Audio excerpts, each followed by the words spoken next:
De Profundis by Oscar Wilde, Part 4. But it is when he deals with the sinner that Christ is most romantic in the sense of most real. The world had always loved the saint as being the nearest possible approach to the perfection of God. Christ, through some divine instinct in him, seems to have always loved the sinner as being the nearest possible approach to the perfection of man. His primary desire was not to reform people any more than his primary desire was to relieve suffering. To turn an interesting thief into a tedious, honest man was not his aim. He would have thought little of the Prisoners' Aid Society and other modern movements of the kind. The conversion of a publican into a Pharisee would not have seemed to him a great achievement. But in a manner not yet understood of the world, he regarded sin and suffering as being in themselves beautiful, holy things and modes of perfection. It seems a very dangerous idea. It is. All great ideas are dangerous. That it was Christ's creed admits of no doubt. That it is the true creed I don't doubt myself. Of course the sinner must repent. But why? Simply because otherwise he would be unable to realize what he had done. The moment of repentance is the moment of initiation. More than that, it is the means by which one alters one's past. The Greeks thought that impossible. They often say in their gnomic aphorisms, even the gods cannot alter the past. Christ showed that the commonest sinner could do it, that it was the one thing he could do. Christ, had he been asked, would have said, I feel quite certain about it, that the moment the prodigal son fell on his knees and wept, he made his having wasted his substance with harlots, his swine herding and hungering for the husks they ate, beautiful and holy moments in his life. It is difficult for most people to grasp the idea. I dare say one has to go to prison to understand it. If so, it may be worth while going to prison. There is something so unique about Christ. Of course, just as there are false dawns before the dawn itself, and winter days so full of sudden sunlight that they will cheat the wise crocus into squandering its gold before its time, and make some foolish bird call to its mate to build on barren boughs, so there were Christians before Christ. For that we should be grateful. The unfortunate thing is that there have been none since. I make one exception. Saint Francis of Assisi. But then, God had given him at his birth the soul of a poet, as he himself, when quite young, had in mystical marriage taken poverty as his bride, and with the soul of a poet and the body of a beggar, he found the way to perfection not difficult.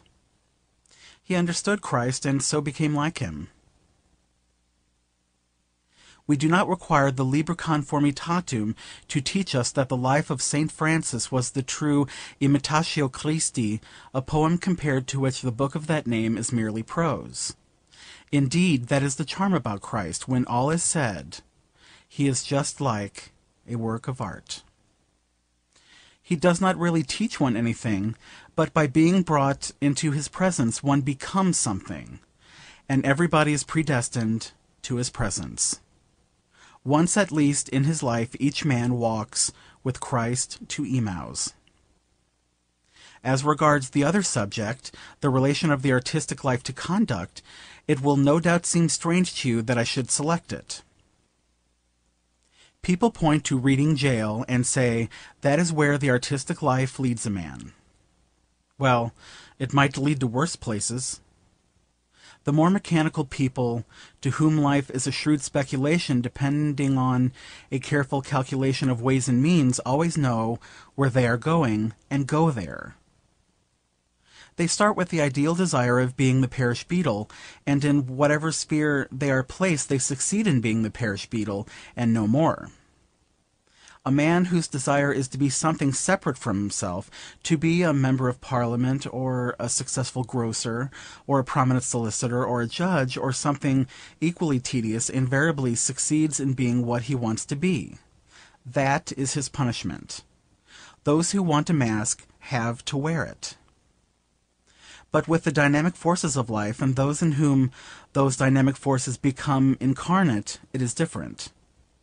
People whose desire is solely for self-realization never know where they are going. They can't know. In one sense of the word, it is of course necessary, as the Greek oracle said, to know oneself. That is the first achievement of knowledge. But to recognize that the soul of a man is unknowable is the ultimate achievement of wisdom. The final mystery is oneself. When one has weighed the sun in the balance, and measured the steps of the moon, and mapped out the seven heavens star by star, there still remains oneself. Who can calculate the orbit of his own soul?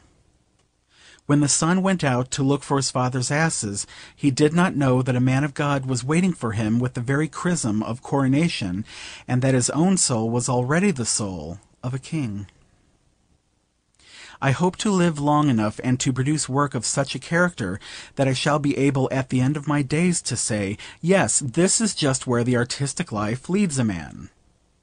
Two of the most perfect lives I have come across in my own experience are the lives of Verlaine and of Prince Krapotkin, both of them men who have passed years in prison, the first, the one Christian poet since Dante, the other, a man with the soul of that beautiful white Christ which seems coming out of Russia.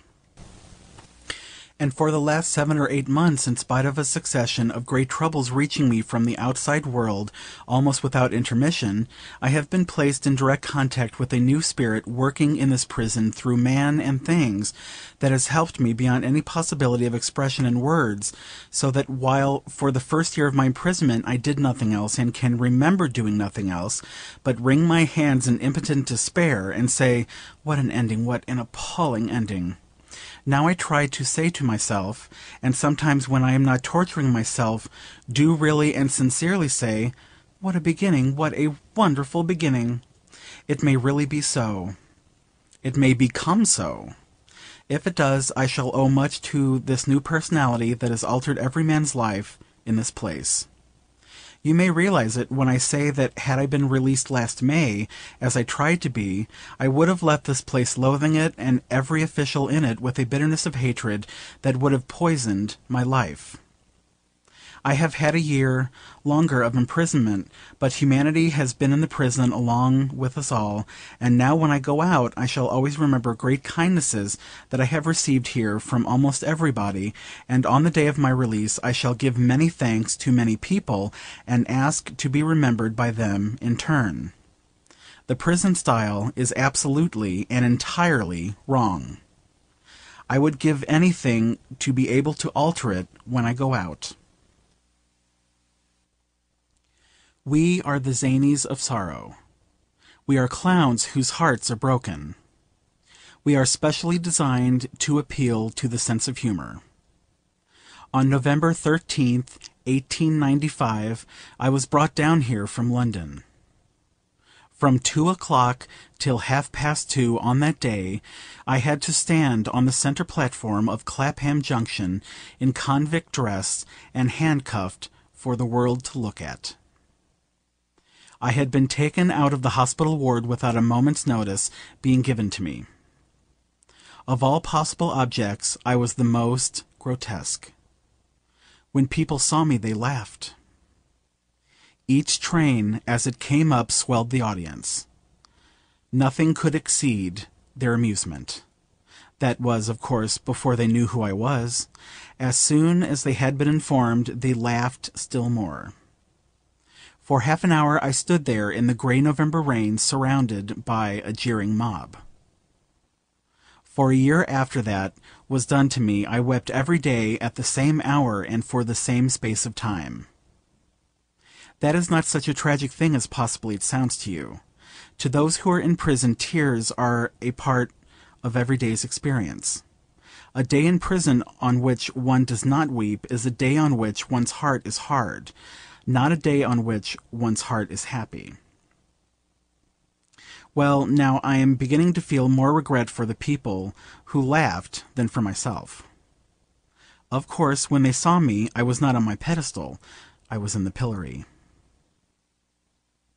But it is a very unimaginative nature that only cares for people on their pedestals. A pedestal may be a very unreal thing. A pillory is a terrific reality. They should have known also how to interpret sorrow better. I have said that behind sorrow there is always sorrow. It were wiser still to say that behind sorrow there is always a soul. And to mock at a soul in pain is a dreadful thing. In the strangely simple economy of the world, people only get what they give, and to those who have not enough imagination to penetrate the mere outward of things and feel pity, what pity can be given save that of scorn? I write this account of the mode of my being transferred here simply that it should be realized how hard it has been for me to get anything out of my punishment but bitterness and despair. I have, however, to do it, and now and then I have moments of submission and acceptance. All the spring may be hidden in the single bud, and the low-ground nest of the lark may hold the joy that is to herald the feet of many rose-red dawns. So perhaps whatever beauty of life still remains to me is contained in some moment of surrender, abasement, and humiliation. I can, at any rate, merely proceed on the lines of my own development, and accepting all that has happened to me, make myself worthy of it. People used to say of me that I was too individualistic. I must be far more of an individualist than I ever was. I must get far more out of myself than ever I got, and ask far less of the world than ever I asked. Indeed, my ruin came not from too great individualism of life, but from too little. The one disgraceful, unpardonable, and to all time contemptible action of my life was to allow myself to appeal to society for help and protection. To have made such an appeal would have been, from the individualist point of view, bad enough, but what excuse can there ever be put forward for having made it? Of course, once I had put into motion the forces of society, society turned on me and said, "Have you been living all this time in defiance of my laws, and do you now appeal to those laws for protection? You shall have those laws exercised to the full. You shall abide by what you have appealed to. The result is, I am in jail." Certainly, no man ever fell so ignobly, and by such ignoble instruments, as I did. The Philistine element in life is not the failure to understand art. Charming people, such as fishermen, shepherds, ploughboys, peasants, and the like, know nothing about art, and are the very salt of the earth. He is the Philistine who upholds and aids the heavy, cumbrous, blind, mechanical forces of society, and who does not recognize dynamic force when he meets it either in a man or a movement. People thought it dreadful of me to have entertained at dinner the evil things of life, and to have found pleasure in their company. But then, from the point of view through which I, as an artist in life, approached them, they were delightfully suggestive and stimulating. The danger was half the excitement. My business as an artist was with Ariel. I set myself to wrestle with Caliban. A great friend of mine, a friend of 10 years' standing, came to see me some time ago, and told me that he did not believe a single word of what was said against me, and wished me to know that he considered me quite innocent and the victim of a hideous plot. I burst into tears at what he said, and told him that while there was much amongst the definite charges that was quite untrue and transferred to me by revolting malice, still that my life had been full of perverse pleasures, and that unless he accepted that as a fact about me, and realized it to the full, I could not possibly be friends with him any more, or ever be in his company. It was a terrible shock to him, but we are friends, and I have not got his friendship on false pretensions. Emotional forces, as I say somewhere in Intentions, are as limited in extent and duration as the forces of physical energy. The little cup that is made to hold so much can hold so much and no more, though all the purple vats of Burgundy be filled with wine to the brim, and the treaders stand knee-deep in the gathered grapes of the stony vineyards of Spain. There is no error more common than that of thinking that those who are the causes of occasions of great tragedy share in the feelings suitable to the tragic mood, no error more fatal than expecting it of them. The martyr in his shirt of flame may be looking on the face of God, but to him who is piling the faggots or loosening the logs for the blast, the whole scene is no more than the slaying of an ox is to the butcher, or the felling of a tree to the charcoal burner in the forest, or the fall of a flower to one who is mowing down the grass with a scythe. Great passions are for the great of soul, and great events can be seen only by those who are on a level with them. I know of nothing in all drama more incomparable from the point of view of art, nothing more suggestive in its subtlety of observation than Shakespeare's drawing of Rosencrantz and Guildenstern. They are Hamlet's college friends. They have been his companions. They bring with them memories of pleasant days together. At the moment when they come across him in the play, he is staggering under the weight of a burden intolerable to one of his temperament. The dead have come armed out of the grave to impose on him a mission at once too great and too mean for him. He is a dreamer, and he is called upon to act. He has the nature of a poet, and he is asked to grapple with the common complexity of cause and effect, with life in its practical realization of which he knows nothing, not with life in its ideal essence of which he knows so much. He has no conception of what to do, and his folly is to feign folly. Brutus used madness as a cloak to conceal the sword of his purpose, the dagger of his will, but the Hamlet madness is a mere mask for the hiding of weakness. In the making of fancies and jests he sees a chance of delay. He keeps playing with action as an artist plays with a theory. He makes himself the spy of his proper actions, and listening to his own words knows them to be but words, words, words. Instead of trying to be the hero of his own history, he seeks to be the spectator of his own tragedy. He disbelieves in everything, including himself, and yet his doubt helps him not, as it comes not from skepticism, but from a divided will. Of all this, Guildenstern and Rosencrantz realize nothing. They bow and smirk and smile, and what the one says the other echoes with sickliest intonation. When at last, by means of the play within the play, and the puppets in their dalliance, Hamlet catches the conscience of the king and drives the wretched man in terror from his throne, Guildenstern and Rosencrantz see no more in his conduct than a rather painful breach of court etiquette. That is, as far as they can attain to in the contemplation of the spectacle of life with appropriate emotions. They are close to his very secret, and know nothing of it. Nor would there be any use in telling them. They are the little cups that can hold so much and no more. Towards the close it is suggested that, caught in a cunning spring set for another, they have met, or may meet, with a violent and sudden death.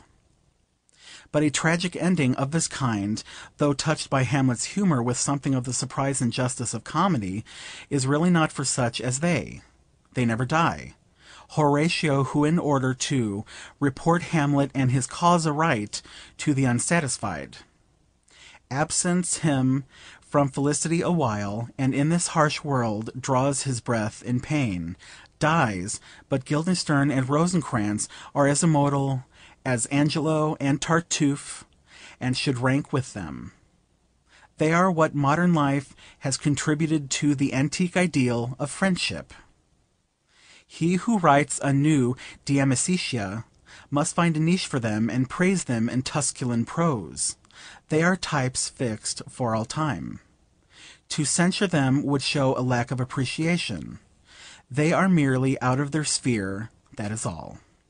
In sublimity of soul there is no contagion. High thoughts and high emotions are by their very existence isolated.